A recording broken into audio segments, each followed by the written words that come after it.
Good morning, everyone. Today we have Dr. Sandhya Sharma with us. Good morning, ma'am. Good morning. Ma'am, first of all, would you like to share your educational background with our viewers? Yes, I did my undergrads English, then my master's English. I hold a doctorate degree in English. So this is all about my qualification. And your experience, ma'am? Would you like to share that? I have rich experience of more than 18 years in teaching. Core area is teaching, but apart from that, I have explored other activities like content writing or maybe preparing student for entrances like GMAT, GRE, CAT. So these are the different experiences I hold.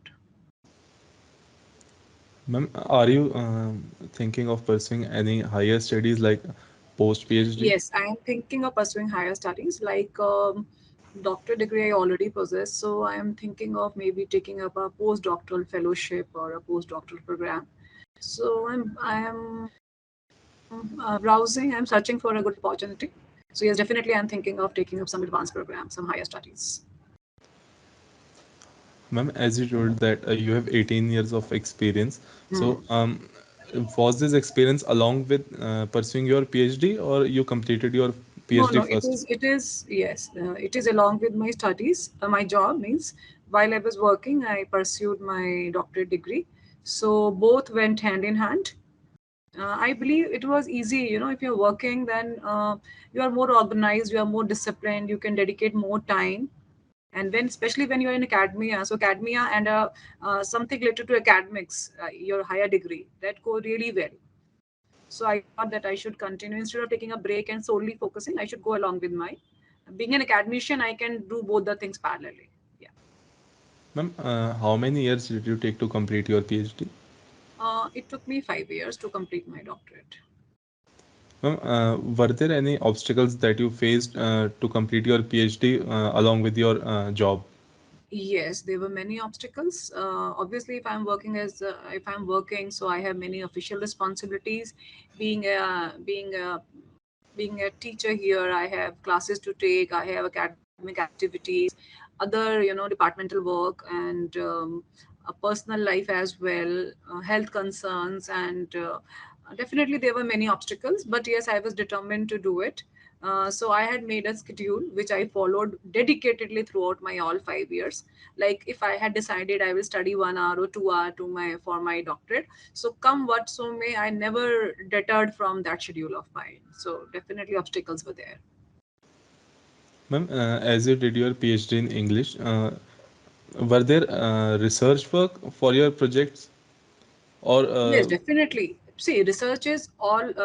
I mean, any doctorate program, it is research, right? It can be a library study, it can be data analysis, it can be some practical approach. Definitely, research was there in my for my studies. and ma'am, was a project needed or it was simply a research work? No, it was a hardcore research. It was more of a library research. So there was no apparatus or data collection or that kind of scientific approach was not needed for my subject. Yeah. Ma'am, what are the challenges that you think PhD pursuing students face due to the advisors? Due to the you mean supervisors, Yes, ma'am. If you those are who a are student, guiding us, when we are pursuing us doctorate studies. yes, ma'am. Yeah, there are many challenges. The first and foremost is that we are under supervisors who are themselves very senior academicians, so they have a very busy schedule. So in case I have a concern, I have a question, if I have mind block and I want to discuss, so getting their time to discuss things, their availability or their consulting something with them is a big challenge. This is the first and the foremost challenge, that they are very busy. So getting their time spared for our studies is first and the foremost challenge. Then second, definitely we are also working, we have other aspects of life, so striking a balance is another challenge that I posed. So definitely my supervisors also were very busy academicians.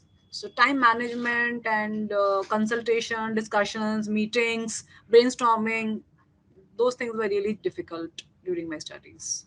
Ma'am, as you told that advisors are too very busy, supervisors.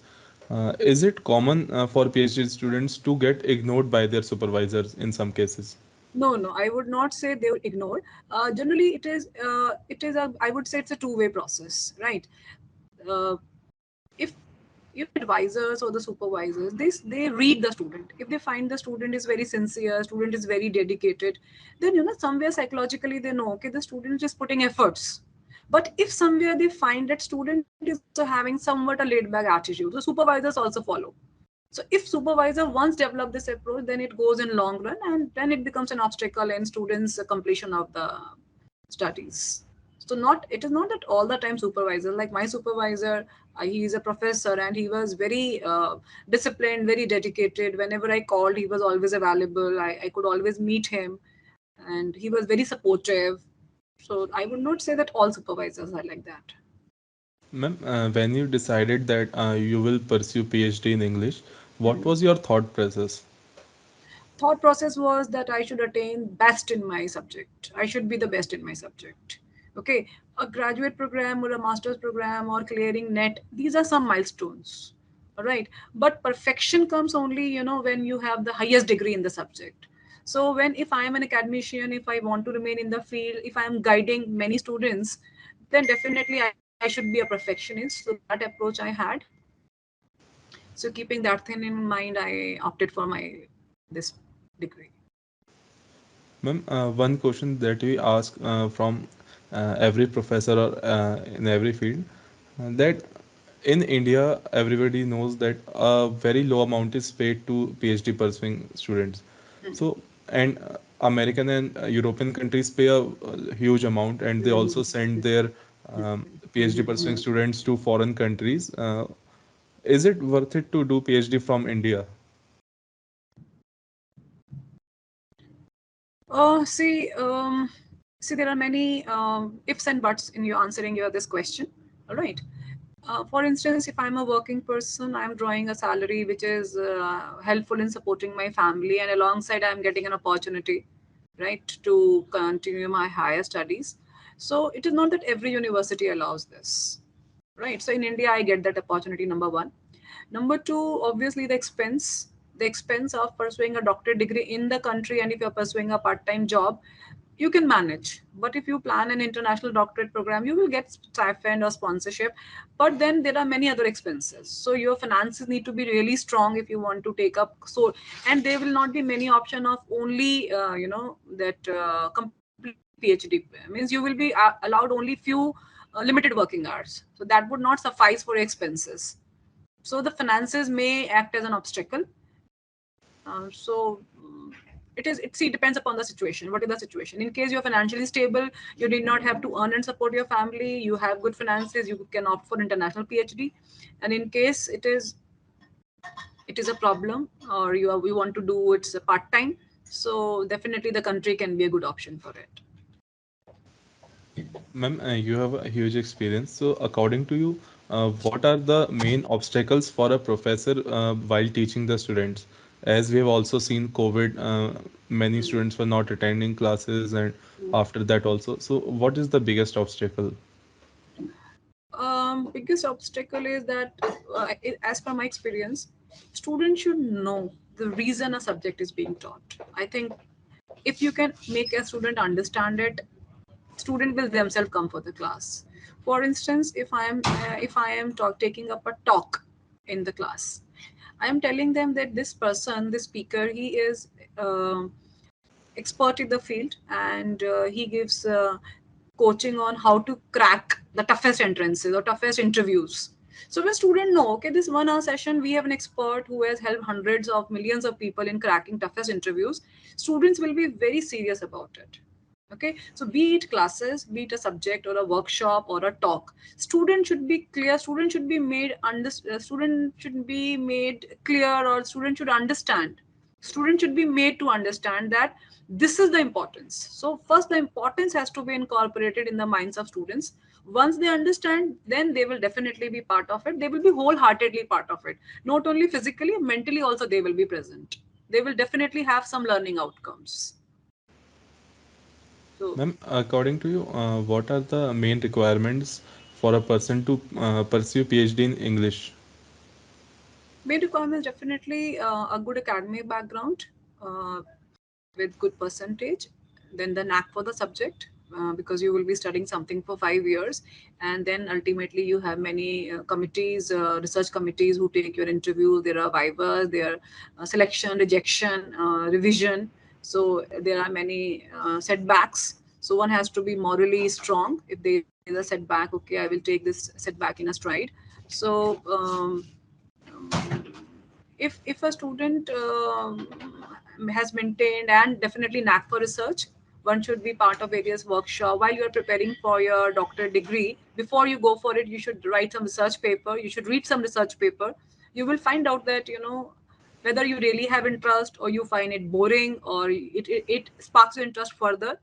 So these things give you a clear idea that how appropriate you are as a candidate for your research program. Ma'am, as you mentioned percentage, I have a question that if a person, like we all know that when we want to pursue masters, they only require 55 or 60% marks, and you have to clear the entrance. So, if you want to pursue PhD, does the marks in bachelor also matters? No, bachelor's marks does not matter here. It is a master's. First division, you should have 55% marks is the minimum merit. So if you have that, then your interview, written test, interview, and then the synopsis, which is your doctoral committee, if they approve, fine. And in case they do not, then the revisions. So bachelor's marks do not matter here. Okay. Ma'am, how can a student become a professor at a top tier university? Um, See, this is a difficult question to answer because a student cannot decide that he or she will become. All right, it is all your academic credentials, right? Your knack towards research, how well you are doing in it. Okay, and these top universities, there are entrances, there are written tests, there's a panel, so you have to clear all those before you become part of any of the esteemed universities. So it is not someone decides it there are many challenges. So if you are strong enough, if you are confident enough, knowledgeable enough, you will clear those one by one, and you will be automatically part of premium institutions. Ma'am, to sum up the interview, would you like to give any advice to our young aspirants who want to pursue PhD?